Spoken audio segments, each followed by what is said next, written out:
Assalamu alaikum. My name is Hafiza Tehmina Kavan. I'm here to teach computer science for the students of the second year class. This course has been designed for the students studying under Rawalpindi board. The course contents are as follows. Chapter 1 covers data basics. Chapter 2, basic concepts and terminologies of databases. Chapter 3, database design process. Chapter 4, data integrity and normalization. Chapter 5, introduction to Microsoft Access. Chapter 6, table and query. Chapter 7, MS Access forms and reports. Chapter 8, Getting Started with C. Chapter 9, Elements of C. Chapter 10, Input and Output. Chapter 11, Decision Constructs. Chapter 12, Loop Constructs. Chapter 13, Functions in C. Chapter 14, File Handling in C.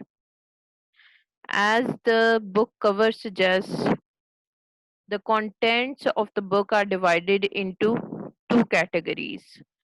Number one is databases or MS Access, and number two is the C language. Chapter 1 to 7 covers the database or MS Access portion of the book, and the chapter 8 to 14 cover the C language portion. So, basics of C language will be covered in this book. We are going to start with the chapter number 8, that is getting started with C. It is part of the syllabus that we start with the C language instead of starting with databases. The main reason is that C language requires much more practice than databases.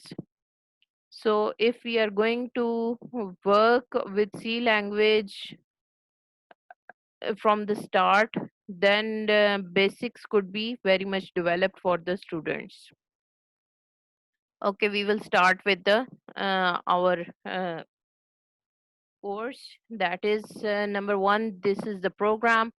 A computer is a device that follows the instructions given to it. हमारे पास एक computer program available है जो कि instructions को follow करता है. Well defined set of instructions given to a computer is called a computer program. Instructions हम एक वेल डिफाइंड सेट फॉर्मेट के अंदर उसको प्रोवाइड करते हैं, जिसके बाद जो है वो हमारे पास जो हम कंप्यूटर को प्रोवाइड करेंगे that will be known as the computer program. A computer program is written in programming language. We will see what type of language is that. A person who develops a program is called a programmer. जो person भी आपके पास program writing करता है या coding करता है, that person is known as the programmer. इसके बाद हमारे पास है programming language. A set of words and symbols used to write programs is called programming language. कुछ हम specific set of words use करते हैं, हम symbols का इस्तेमाल करते हैं अपने programs को write down करने के लिए. तो वो सारा कुछ मिला के हमारे पास एक programming language जो है वो बनाता है. The programming languages are used to write computer programs. We write different types of computer programs using different type of programming languages. A programming language is a means of communication between a user and a computer. So computer के साथ अगर interact करना है तो हमारे पास programming languages हमें help out करती हैं, जिनके थ्रू जो है हम users meaning us and the computer, तो हम कंप्यूटर के साथ जो है वो इंटरैक्ट करते हैं. टाइप्स ऑफ प्रोग्रामिंग लैंग्वेजेस हमारे पास two types of computer languages जो हैं हमारे पास अवेलेबल हैं. बेसिक टू कैटेगरीज है. Number one is the low level languages and number two is the high level languages. हम इन दोनों को बारी बारी स्टडी करेंगे कि इनके अंदर हमारे पास कौन कौन सी डिटेल्स इंक्लूड हो रही हैं.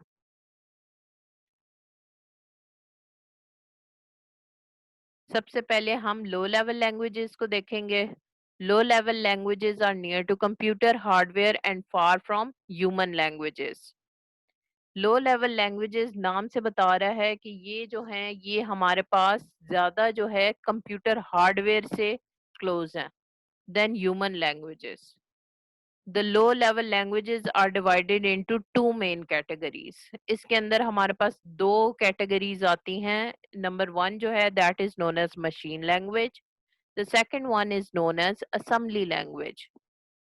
सबसे पहले हम machine language को देखते हैं. What is a machine language? A type of language in which instructions are written in binary form is called machine language.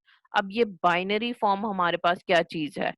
ये आप साथ में पिक्चर भी देख सकते हैं. बेसिकली बाइनरी नंबर सिस्टम के अंदर हमारे पास सिर्फ दो नंबर्स इंक्लूड होते हैं, एक 1 है और एक 0 है.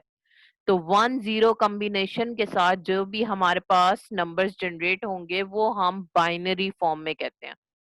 तो बाइनरी फॉर्म में जो डाटा है वो हमारे पास मशीन लैंग्वेज कहलाता है. It is the only language that is directly understood by the computer. Computer जो है वो सिर्फ और सिर्फ बाइनरी फॉर्मेट को अंडरस्टैंड करता है. हम कहते हैं computer is a digital device.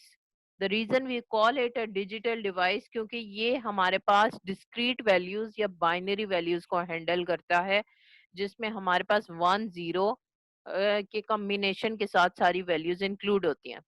It is the native language of the computer. Native language हमारे पास हम भी अपनी नेटिव लैंग्वेज की बात करते हैं. हमारे पास उर्दू नेटिव लैंग्वेज होगी, पंजाबी नेटिव लैंग्वेज होगी. कंप्यूटर के लिए जो नेटिव लैंग्वेज है that is the binary language. A program written in machine language can be executed very fast by the computer. जो प्रोग्राम मशीन लैंग्वेज के अंदर राइट डाउन करेंगे वो कंप्यूटर जो है बहुत जल्दी एग्जीक्यूट कर देगा, क्योंकि कंप्यूटर उसको बहुत आराम से अंडरस्टैंड कर सकता है. मशीन लैंग्वेज जो है वो कंप्यूटर की लैंग्वेज है. तो कंप्यूटर की लैंग्वेज में अगर आप कोई भी प्रोग्राम लिखेंगे तो वो उसको बहुत जल्दी अंडरस्टैंड करेगा. The computer does not need any translator to understand this language.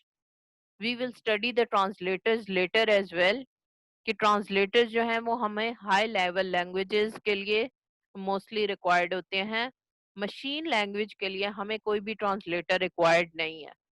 जब हमें ट्रांसलेटर रिक्वायर्ड नहीं होगा तो उसकी वजह से हमारी प्रोग्राम एग्जीक्यूशन भी जो है वो बहुत फास्ट हो जाएगी. The program written in machine language are machine dependent. Machine language के अंदर हम जो भी प्रोग्राम्स राइट डाउन करते हैं वो मशीन डिपेंडेंट होते हैं. मीनिंग ये कि जिस मशीन के ऊपर वो प्रोग्राम राइट डाउन किया जाएगा वो प्रोग्राम सिर्फ उसी मशीन के ऊपर चलेगा. वो आप किसी और कंप्यूटर टेक्नोलॉजी के ऊपर या किसी और डिवाइस के ऊपर जो है वो उसको नहीं चला सकते. Every computer has its own machine language. तो दैट इज वाई हर कंप्यूटर की जो मशीन लैंग्वेज है वो थोड़ी सी डिफरेंट है. Machine language is difficult to understand and learn. हम मशीन लैंग्वेज को इतनी जल्दी या इतने आराम से अंडरस्टैंड नहीं कर सकते हैं और ना ही लर्न कर सकते हैं, क्योंकि मशीन कंप्यूटर अंडरस्टैंडेबल लैंग्वेज है, वो ह्यूमन अंडरस्टैंडेबल लैंग्वेज नहीं है. तो उसको अंडरस्टैंड करना या उसको लर्न करना is very difficult. The process of writing and modifying program in machine language takes a lot of time. तो प्रोग्राम राइटिंग भी जो है वो मशीन लैंग्वेज में it takes a lot of time, क्योंकि हमारे पास बाइनरी नंबर रिप्रेजेंटेशन है. बाइनरी नंबर रिप्रेजेंटेशन में अगर आप कोडिंग करने की कोशिश करेंगे तो you first have to learn the binary language. Even अगर आप बाइनरी लैंग्वेज लर्न भी कर लें तब भी इसको प्रोग्राम करना, इसको मॉडिफाई करना is not an easy task. It is quite difficult. And next हमारे पास आता है assembly language. Assembly language is also a type of a low level language. It is one step higher than the machine language. Machine language जो है वो बिल्कुल computer की language के accordingly है, लेकिन असेंबली लैंग्वेज जो है वो थोड़ी सी कह लें कि एक स्टेप हायर है. कि वो मशीन लैंग्वेज जो है बिल्कुल एग्जैक्टली कंप्यूटर अंडरस्टैंडेबल लैंग्वेज नहीं है. In assembly language, machine instructions are replaced with English-like words known as mnemonics. हम इसको प्रोनाउंस भी निमोनिक्स की फॉर्म में ही करते हैं। ये यहाँ पे साइड पे असेंबली लैंग्वेज कॉन्टेक्स्ट शो हो रहा है, यहाँ पे आप लोग देख सकते हैं मूव का वर्ड, पुश का वर्ड जो ब्राइट ब्लू के अंदर इन्होंने शो किए हुए हैं, पॉप का वर्ड, सीएमपी का वर्ड, ये सारे वर्ड्स जो हैं these are the mnemonics. Mnemonics की फॉर्म में हम असेंबली लैंग्वेज को राइट डाउन करते हैं और मशीन इंस्ट्रक्शंस को उससे रिप्लेस करते हैं। Programs written in assembly language are easier to write and modify than machine language. Programs जो हम assembly language में लिखते हैं वो हमारी थोड़ी बहुत अंडरस्टैंडिंग के पास है। हम मूव की इंस्ट्रक्शन को अंडरस्टैंड कर सकते हैं, पुश को अंडरस्टैंड कर सकते हैं, पॉप को अंडरस्टैंड कर सकते हैं, CMPs फॉर कंपेयर। तो इस तरह की इंस्ट्रक्शंस जो है जो कि हम अंडरस्टैंड कर सकते हैं, तो वो थोड़ा उसकी प्रोग्राम राइटिंग आसान हो जाती है। Assembly language is mostly used for writing system software. Still, it is a low level language. तो हम इसको जब सिस्टम की डिजाइनिंग के लिए कोई सॉफ्टवेयर सिस्टम्स के लिए कोई सॉफ्टवेयर डिजाइन करते हैं तो तब हम असेंबली लैंग्वेज को यूज करते हैं। The programs written in assembly language cannot be executed by computer directly. क्योंकि इसके अंदर प्रोग्रामिंग सिंटेक्स के अंदर कुछ हमारी अंडरस्टैंडिंग के भी वर्ड्स आ रहे हैं, तो इसको कंप्यूटर डायरेक्टली जो है वो अंडरस्टैंड नहीं कर सकता। A translator called assembler is used to convert assembly language programs into machine language. किसी भी लैंग्वेज को अगर हमने कंप्यूटर को अंडरस्टैंड करवाना है तो हमें उस लैंग्वेज को पहले ट्रांसलेट करना होता है इनटू मशीन लैंग्वेज। सिर्फ मशीन लैंग्वेज वो वाहिद है जो कि कंप्यूटर डायरेक्टली अंडरस्टैंड करता है। अगर आप कोई और भी लैंग्वेज में काम करेंगे तो पहले आप उसको ट्रांसलेट करेंगे इनटू मशीन लैंग्वेज, जो कि हमारे पास ऑटोमेटिक ट्रांसलेटर्स मौजूद हैं, जिनके अंदर हम जब काम करेंगे तो वो ऑटोमेटिकली ट्रांसलेट करके उसको मशीन लैंग्वेज में कन्वर्ट करेंगे और मशीन लैंग्वेज उसको अंडरस्टैंड कर लेगी। For assembly language the specific name of translator is assembler. इसकी भी डिटेल्स हम आगे कवर अप करेंगे। नेक्स्ट हमारे पास स्टार्ट होती है high level languages. A type of language that is close to human languages is called high level language. इसको हम हाई लेवल लैंग्वेज का नाम ही इसलिए दिया है क्योंकि ये ह्यूमन लैंग्वेजेस के बहुत क्लोज है। The instructions in these language are similar to English language such as input and print etcetera. तो इनकी जितनी भी इंस्ट्रक्शंस हैं वो हमारी इंग्लिश लैंग्वेज से बहुत ज़्यादा सिमिलर हैं। हम इसके अंदर इनपुट की इंस्ट्रक्शन डाल सकते हैं, प्रिंट की इंस्ट्रक्शन डाल सकते हैं। जितनी ज़्यादा high level languages high level पे जा रही हैं उतनी ही उनकी इंस्ट्रक्शंस जो हैं ज़्यादा सिंपलर फॉर्म में मौजूद है। These languages are easy to understand. Of course अगर इंग्लिश लैंग्वेज में होंगी हमारी अंडरस्टैंडिंग उनके लिए ज़्यादा आसान हो जाएगी। A set of rules for writing programs in a high level language is known as syntax. हम इन लैंग्वेजेस को राइट डाउन करने के लिए स्पेसिफिक सेट ऑफ रूल्स को फॉलो करते हैं। वो सेट ऑफ रूल्स जब आप अप्लाई करते हैं या उनको फॉलो करके कोई भी प्रोग्राम राइट डाउन करते हैं तो that is known as the syntax. Each language has its own syntax. हमारे पास काफी सारी प्रोग्रामिंग लैंग्वेजेस हैं। Depending on high level programming languages हर लैंग्वेज का सिंटैक्स जो है या राइटिंग का तरीका जो है वो थोड़ा सा डिफरेंट है। The instructions must be written according to the syntax of the language. कोई भी instructions आप लोग write down करेंगे languages की तो वो according to the syntax of the language आपको write down करनी पड़ेंगे, meaning आपको उसके set of rules के accordingly उस language को write down करना पड़ेगा। Any error in the program is identified by the language translator. कोई भी error आपकी उस सेट ऑफ रूल्स के अंदर जब अकर होगा तो उस एरर को जो आइडेंटिफाई करेगा वो हमारे पास लैंग्वेज ट्रांसलेटर होगा। A program can not be converted into machine language if it contains any syntax error. तो सिंटेक्स एरर्स जब तक आप सारे के सारे रिमूव नहीं करेंगे वो तब तक उसको मशीन लैंग्वेज में कन्वर्ट नहीं करेगा, और जब तक मशीन लैंग्वेज में कन्वर्ट नहीं करेगा तब तक वो उसको एग्जीक्यूट करके आपके पास आउटपुट जनरेट नहीं करेगा। सो सेट ऑफ रूल्स को फॉलो करना, सिंटेक्स को फॉलो करना बहुत जरूरी है।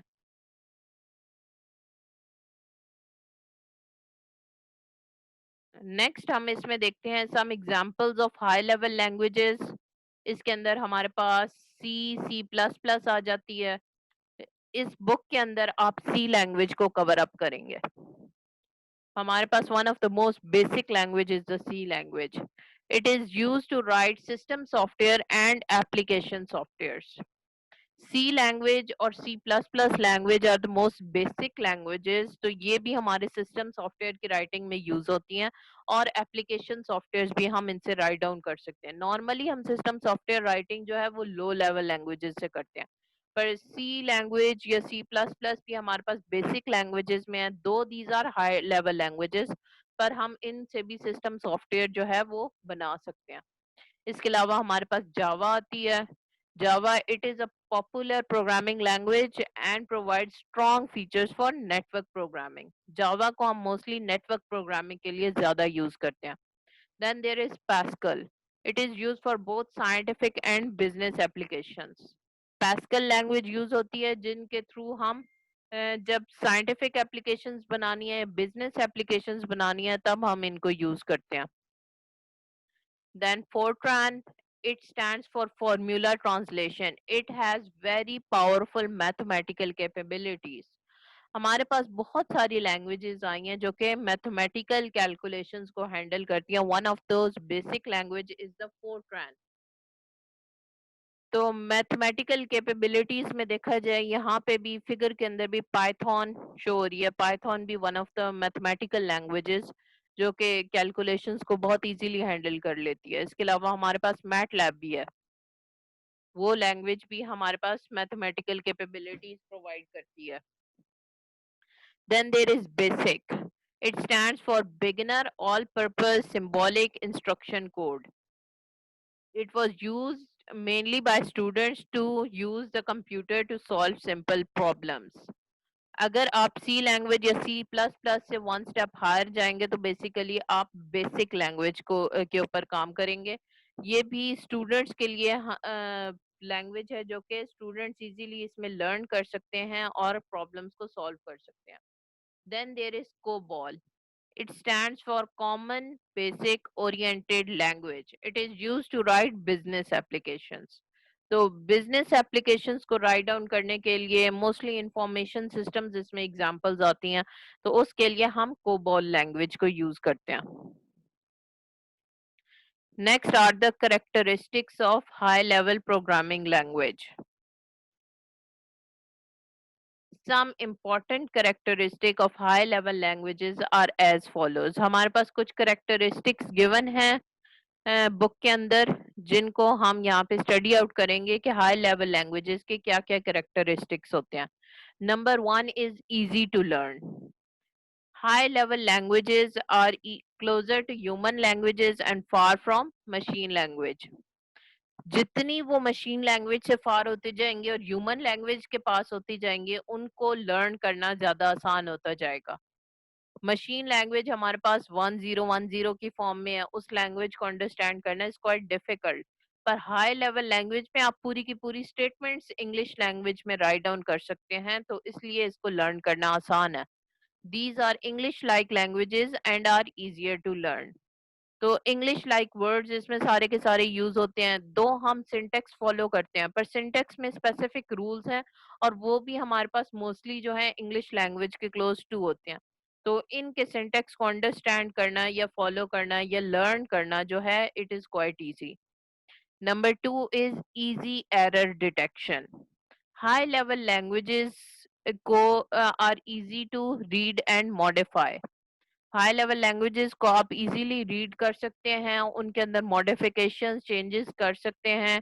It makes it easy to find errors in programs written in high level languages. High level languages के अंदर से एरर्स को डिटेक्ट करना आर क्वाइट इजी, क्योंकि जब आप इनके सिंटेक्स राइटिंग करते हैं और उसके अंदर कोई एरर जनरेट होता है, लाइक आप कोई वर्ड मिस कर जाएं या उसके अंदर से कोई सेमी कॉलन मिस कर जाएं, तो वो आप फौरन जो है एरर डिटेक्ट कर सकते हैं और उस एरर को रिमूव कर सकते हैं। Number 3 is the standardized syntax. The syntax is of high level languages are standardized. Standardized कहने का मतलब ये है कि हमने एक सिंटेक्स फिक्स कर दिया। एक सी लैंग्वेज है तो उसका सिंटेक्स फिक्स होगा, सी प्लस प्लस का सिंटेक्स फिक्स होगा। आप अपनी मर्जी से उनके सिंटेक्स या उनके सेट ऑफ रूल्स को चेंज नहीं कर सकते हैं। अगर आपने कोई प्रोग्राम सी लैंग्वेज में लिखना है तो उसके ही सिंटेक्स को फॉलो करना पड़ेगा, जिसको हम आगे अपने मल्टीपल चैप्टर्स के अंदर स्टडी आउट करेंगे। These languages describe a well-defined way of writing programs. एक पूरा हमारे पास वे पूरा डिफाइंड हुआ हुआ है जिनके थ्रू हम प्रोग्राम राइटिंग कर सकते हैं। Different organizations work to determine standard syntax of these languages. हमारे पास ऐसी ऑर्गेनाइजेशंस मौजूद हैं जो कि इनके स्टैंडर्ड सिंटेक्स के ऊपर काम कर रही हैं, और उसके बाद हमारे पास एक स्टैंडर्ड फॉर्म में जो है इनका सिंटेक्स जो है प्रोवाइड कर रही हैं।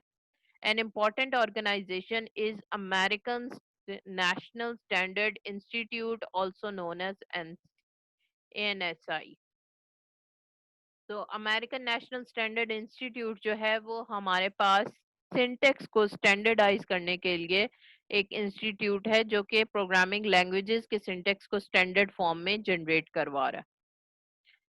Number 4 is deep hardware knowledge not required. These languages do not require deep knowledge of hardware or machine architecture. High level languages का सबसे बड़ा एडवांटेज ये है कि आपको मशीन लैंग्वेज को अंडरस्टैंड करने के लिए मशीन आर्किटेक्चर को अंडरस्टैंड करने की जरूरत नहीं है। A programmer can write efficient programs without a deep knowledge of hardware. He can concentrate on solving the problem rather than concerning the human machine interaction. So programmer को hardware की knowledge का होना जरूरी नहीं है। सिर्फ अगर प्रोग्रामिंग लैंग्वेज आती होगी तो वो उसके कंपाइलर के थ्रू या उसकी प्रोग्रामिंग एनवायरनमेंट के थ्रू उसके अंदर काम कर सकता है। वो जो है कंसंट्रेट कर सकता है on solving the problem rather than concerning the human machine interaction.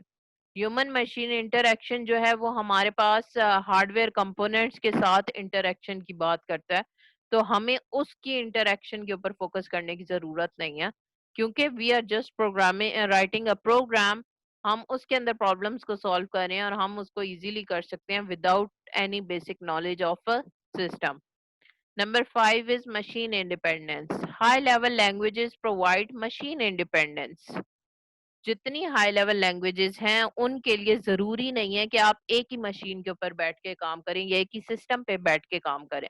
आप एक काम एक सिस्टम पे कर रहे हैं तो उसी काम को आप उठा के किसी और के ऊपर कॉपी पेस्ट करें और वहां पे आप उसको काम को कर सकते हैं। It means that the programs written in high level languages can be executed on different types of computers. अगर मैं सी लैंग्वेज का प्रोग्राम अपने कंप्यूटर के ऊपर राइट डाउन करती हूँ, मैं वो ही प्रोग्राम उठा के कहीं और किसी और कंप्यूटर पे ले जाऊं, वहां पे भी अगर उसका सॉफ्टवेयर मौजूद है तो मैं उसके अंदर भी वो राइट डाउन सेम प्रोग्राम जो है उसको एग्जीक्यूट कर सकती हूँ या रन कर सकती हूँ। For example, a program written in C can be executed on Intel processors and Motorola processors. So C language के प्रोग्राम को आप जो है इंटेल प्रोसेसर्स के ऊपर भी रन कर सकते हैं, मोटोरोला प्रोसेसर्स के ऊपर भी रन कर सकते हैं, या और भी कोई भी डिफरेंट प्रोसेसर्स अवेलेबल हैं तो वो उनके ऊपर भी रन कर सकते हैं। ये जो है ये हमारे पास मशीन इंडिपेंडेंस होती है कि हमारे पास किसी भी तरह का कंप्यूटर होगा, हम उसके ऊपर हाई लेवल लैंग्वेजेस को रन कर सकते हैं डिपेंडिंग के हमारे पास उनके सॉफ्टवेयर्स अवेलेबल हों। बस हम यहाँ तक ही इसको रखते हैं, आगे हम इसके डिटेल्स फिर से कंटिन्यू करेंगे। हम यहाँ पे सी लैंग्वेज को स्टार्ट कर रहे हैं, इसकी डिटेल्स हम आहिस्ता आहिस्ता कवर अप करेंगे और हम कोशिश करेंगे कि इसकी साथ साथ प्रैक्टिस करें। जितनी हम प्रैक्टिस करेंगे उतनी ही हमारी सी लैंग्वेज बेटर होगी। स्पेशली वो लोग जो कि आगे कंप्यूटर जो है अपनी फील्ड रखना चाहते हैं उनके लिए बहुत ज़्यादा हेल्पफुल होगा कि अगर वो अपनी सी लैंग्वेज की बेसिक्स यहाँ से ही बना लें, क्योंकि हर लैंग्वेज हमारे पास मौजूद है।